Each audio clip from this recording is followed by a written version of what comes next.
Oh my God! Holy... Conor Benn just dropped Chris Eubank Jr. Alright, what's going on, everybody? So Chris Eubank Jr. versus Conor Benn 2 just finished, and it was a very stacked card. Very dominant performance from Conor Benn. I don't think anybody expected that, so I'll be going through the entire card and giving my instant reaction to it. Real quick, before I get into the video, I'll also be making a UFC 322 instant reaction, so check that out. That will also be out right after the event, just like this video. I'm absolutely grinding when these events don't overlap, so I'm double uploading. So subscribe if you're into that stuff, if you're into Misfits boxing, pro boxing, or UFC content. I post 3 to 4 times a week on this channel at least. I'm absolutely grinding, so show me love. I appreciate all of you. Alright, so the first fight that I want to talk about in this card is Ishmael Davis versus Sam Gilley. This was an absolute war. An incredible fight. I agree that Ishmael Davis won by fairly slim margin, maybe 1 or 2 rounds. It was a lot of rounds they could throw up in the air, but Ishmael Davis was doing a very good job walking Gilley down, and there were points where Gilley was a little bit too timid early on, but in the middle and late rounds, Gilley was having a lot of good rounds, letting his hands go. He had great combination punching. I think even better than Ishmael Davis. He just didn't mix it up enough early in the fight for him to win those rounds. Yeah, and Ishmael Davis was just pressuring him most of the fight. That matters for his scorecards, the body work. He was just more active in general, so I feel like that's why they gave it to him. So, great performance by Ishmael Davis. I kind of counted him out. I didn't predict this fight, but I thought Gilley was going to win. But I was wrong, and it was a close fight, but I think Ishmael Davis squeaked it out. So, great fight. There was a shit ton of punch output. Very good work there by both fighters, and they said maybe a rematch. I would actually like that a lot. They could probably move it up a little bit higher in the card because that was a very good fight. All right, next fight, Welch versus Riapo. Now, I will say Welch came in on smoke in this fight. I know he was talking a lot before the fight. He was doing a lot of antics, like standing in the middle of the ring, staring him down. But he did come out on smoke at first, but as soon as the fight adjusted to Riapo, he just started getting cracked with right hands. He wasn't able to get... he didn't block any of them. He was doing the Homer Simpson defense. He was getting cracked with overhands. He got dropped, I think, even like 3 times by an overhand, then a straight right that dropped him really bad. I thought it was going to be over, but he smiled and got up. And then a couple seconds later, he got hit with another overhand, and the ref had to step in round 2. Oh!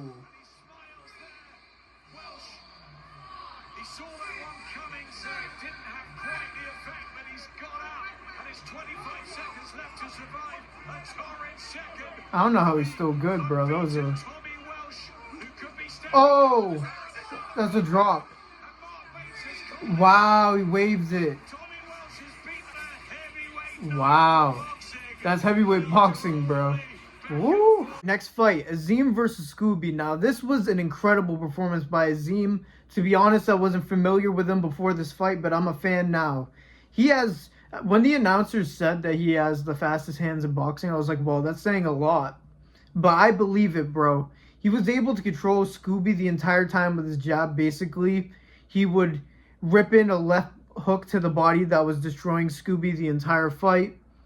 And he was really just working his jab. He would throw, like, I think he threw, like, 181 jabs by round 6, like, something crazy. Scooby was unconfident and really didn't throw at all throughout the entire fight. He couldn't get inside because Azim would jab, move very well, jab, jab. He would make it look like a jab, come over with a left hook or left hook to the body. And then, yeah, whenever Scooby would, like, wing one of his hooks over, it got dodged every single time. He showed good head movement, good elusiveness, good footwork, good combination punching. Especially at the end of the fight, he was really chasing the finish and got it in the last round because Scooby decided to take a knee and then the ref seen enough. But, man, Scooby was doing a good job keeping a high and tight guard, but that's why he was getting blasted by so many left hands to the body. But, yeah, Scooby is not on that level of Azim, but Azim might be a top guy at that weight class. He really looks like a special talent. He has power. He landed a couple times on Scooby, and Scooby's very tough, and Scooby got wobbled very, very badly and ended up taking a business decision to take the knee, and then the refs said, nah, enough. So, great performance by Azim. I would like to imagine that he's going to get a big test after this, and I'm very excited for it. We'll see if it's soon, because activity is key in boxing. We kind of see like 2 fights a year max sometimes, but he's in a situation where he should fight all the time. He looked very, very good. All right, now for the co-main event, Castro versus Eubank. Now, Castro was putting belt to ass early in this fight. He was very active with his jab and ripping it to the body, absolutely ripping into him. He even got a knockdown in round 4. Physical advantage as the natural. Oh!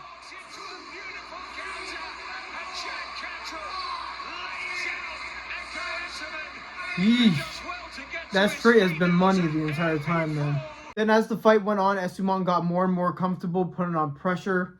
He was very, very tough in this fight, taking a lot of brutal shots, mostly counter shots, because it was really only the first 3 rounds where Castro was really letting it go, but Eubank just kept going and going and going, and he was putting some whoopings on Castro later in the fight, but there was some sort of like controversy where Eubank slipped. He got up and he seemed like he thought the ref was gonna like restart the action. He got clipped with the right hand and he got hurt and dropped.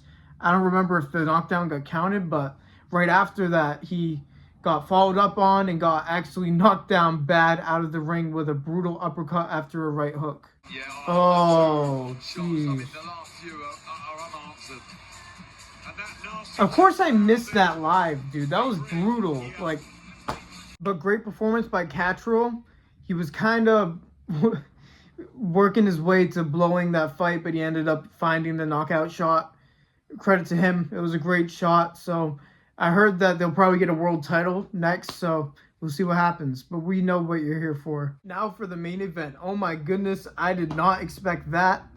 I know a lot of people didn't expect that, but God, I literally predicted that Chris Eubank was going to win by decision, and then they would give Conor Benn a controversial decision. This was definitely not a controversial decision. Bro, I was not expecting that. Chris Eubank Jr. looked really flat, but Conor Benn looked incredible. He was way more technical in his fight. He was feinting constantly, foot feinting with his jab. He was out jabbing Chris Eubank Jr. I don't know how. I wasn't expecting that, but I actually do know how, because his footwork was incredible in this fight, and he picked his shots perfectly. He shot the straight right to the body, and was just chasing Chris Eubank Jr. all the way across the ring. Chris Eubank Jr. was not able to get his jab going the entire damn fight, and he was just flat. He couldn't get anything going. His best success in moments were when it got scrappy, and that's Conor Benn's fight, so he still took some big shots in those exchanges, and Conor Benn maybe won every single round. I did not expect that whatsoever. This version of Conor Benn is absolutely dangerous and deserves a title shot.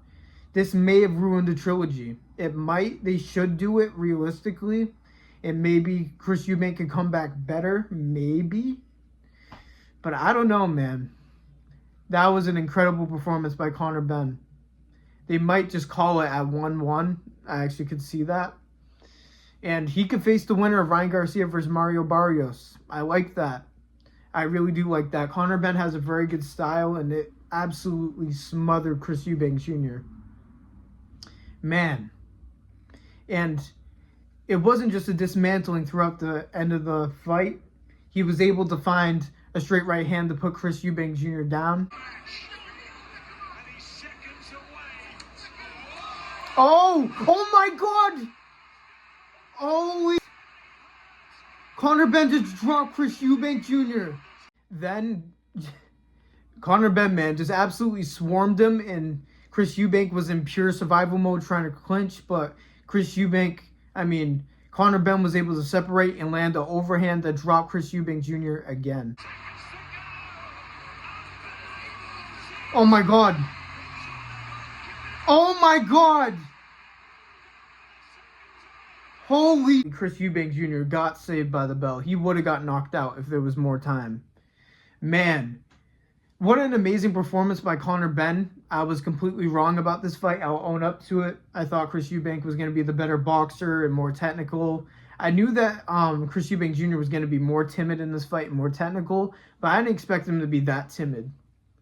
Absolutely not. That was an absolute dismantling by Conor Benn. that was incredible. Especially his body work. He threw to the body way more. He was really sticking a straight right to the body that you could hear throughout the entire stadium. He has real power. Chris Eubank was able to move enough where he didn't get caught by too many shots until the last round. He got caught with a lot of straight rights, and to be honest with you, there wasn't even a lot of hooks thrown by Conor Benn this time. It was all accurate straight punches. He's just using a jab, jab, jab, straight right to the body, straight right upstairs. And it was too much for Chris Eubank. He was getting smothered and he could not handle it. And it was probably mainly because he couldn't get his jab going. It probably, I don't know, maybe the damage they took in the last fight was just weighing on his mind just a little bit. But I don't know if it's going to be a trilogy. The fight interview is happening right now. I don't know what they're saying, but I'm trying to rush this out. I don't know if it's going to be a trilogy or they're calling it 1-1. I don't know, but it was still a great performance by Conor Benn. And yeah, either a title fight or the trilogy. For sure. That's my instant reaction to Chris Eubank Jr. versus Conor Benn 2, the full card. It was actually a very good card. I missed the first fight. All the fights were extremely high output. A lot of punches being thrown. And, man, I gotta say, great card. Riyadh season always shows up. Let me know what you guys thought about the card. Let me know how you guys did with predictions. Let me know if you guys thought Conor Benn was going to do that. I don't think anybody's going to say that. If you say that, I'm like, okay, maybe, but you might be capping. But thank you guys for listening to me yap like usual. Make sure you guys like the video, subscribe, turn on notifications, all that. Once again, I am posting a UFC instant reaction after the event as well. I'm absolutely grinding, so please show love. It means the world to me. God bless every single one of you, and peace out.